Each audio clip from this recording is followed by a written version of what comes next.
വാർത്തകൾ ആദ്യമേ അറിയാൻ പ്രൈം ന്യൂസ് മലയാളം സബ്സ്ക്രൈബ് ചെയ്യൂ. എലി കടിച്ചതിനെ തുടർന്ന് പേവിഷബാധയ്ക്കെതിരെ എടുത്ത വാക്സിന്റെ അളവ് കൂട്ടിയതിനെ തുടർന്ന് 15 വയസ്സുകാരിയുടെ ശരീരം തളർന്നു. തെലങ്കാനയിലെ ഖമ്മം ദാനവായിഗുഡം BC റെസിഡൻഷ്യൽ സ്കൂളിലെ 10ാം ക്ലാസ് വിദ്യാർത്ഥിനി സമുദ്രലക്ഷ്മി ഭവാനി കീർത്തിയുടെ ഒരു കാലും ഒരു കൈയുമാണ് തളർന്നത്. കുട്ടി ഇപ്പോൾ ഖമ്മത്തെ സ്വകാര്യ ആശുപത്രിയിൽ ചികിത്സയിലാണ്. 8 മാസത്തിനിടെ കുട്ടിയെ 15 തവണ എലി കടിച്ചതായാണ് ദേശീയ മാധ്യമങ്ങൾ റിപ്പോർട്ട് ചെയ്യുന്നത്. ഇക്കാലയളവിൽ നിരവധി കുട്ടികൾക്ക് എലിയുടെ കടിയേറ്റിരുന്നു. കടിയേറ്റവർക്ക് ആന്റി റാബീസ് വാക്സിനും നൽകിയിരുന്നു. വാക്സിൻ അമിതമായി നൽകിയതാണ് കുട്ടിയുടെ ശരീരം തളരാൻ കാരണമെന്നാണ് ഡോക്ടർമാർ പറയുന്നത്.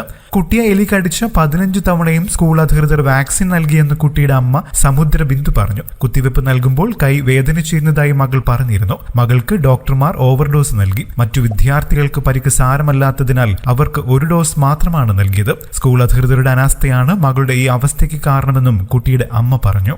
കൂടുതൽ വാർത്തകൾക്കും വിശേഷങ്ങൾക്കുമായി ഈ ചാനൽ സബ്സ്ക്രൈബ് ചെയ്യാൻ മറക്കല്ലേ. നന്ദി.